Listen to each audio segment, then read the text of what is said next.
let's go ahead to create our own custom annotation. We have our main class with a main method, nothing fancy here.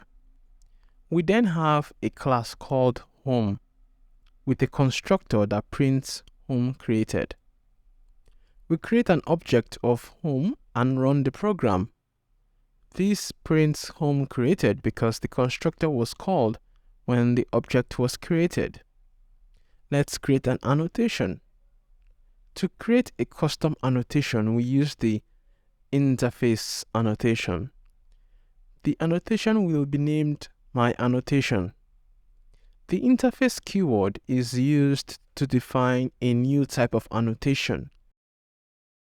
The syntax is similar to defining a new interface, but it has some differences.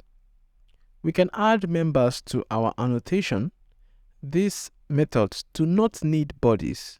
Java will implement them. These methods act as fields when the annotation is applied.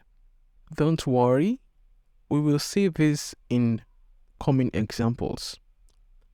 You can have an annotation without these members, but in this example, we will apply them. We also apply a retention policy to our annotation. This determines at what point an annotation is discarded. Now, we have a possibility of 3 values: retention policy source, and this means that the annotation will be discarded by the compiler and will not be available at runtime. So, this is normally used for annotations that are used to generate code or perform checks and not necessarily needed at runtime. We have the class retention policy. That means the annotation will be recorded in the class file, but will not be available at runtime. Now, this is the default retention policy. We go a step further and we have runtime, and this is what we will use mostly in this lesson.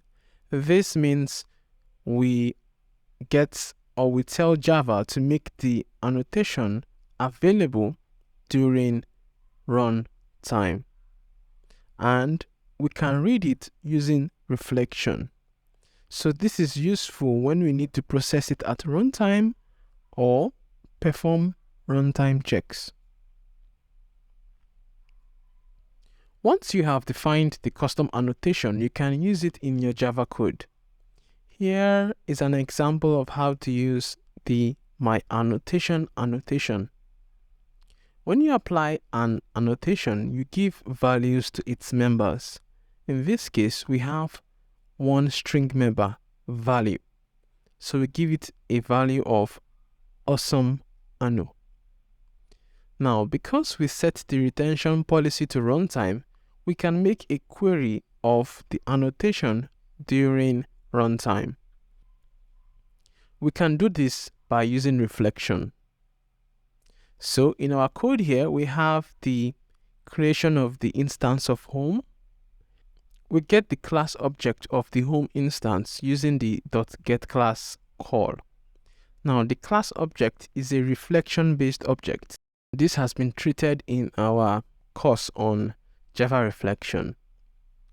Now, we perform the .get annotation, which retrieves the annotation of type annotation from the class object.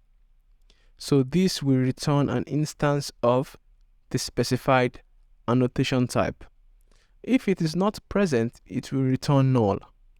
Now, we can now call value on the annotation object. We can print it out. As you can see, when we run it, it prints home created and then awesome Anno. Home created is because of the creation of the new object of home, and awesome Anno is the string that was stored in the value member of the annotation.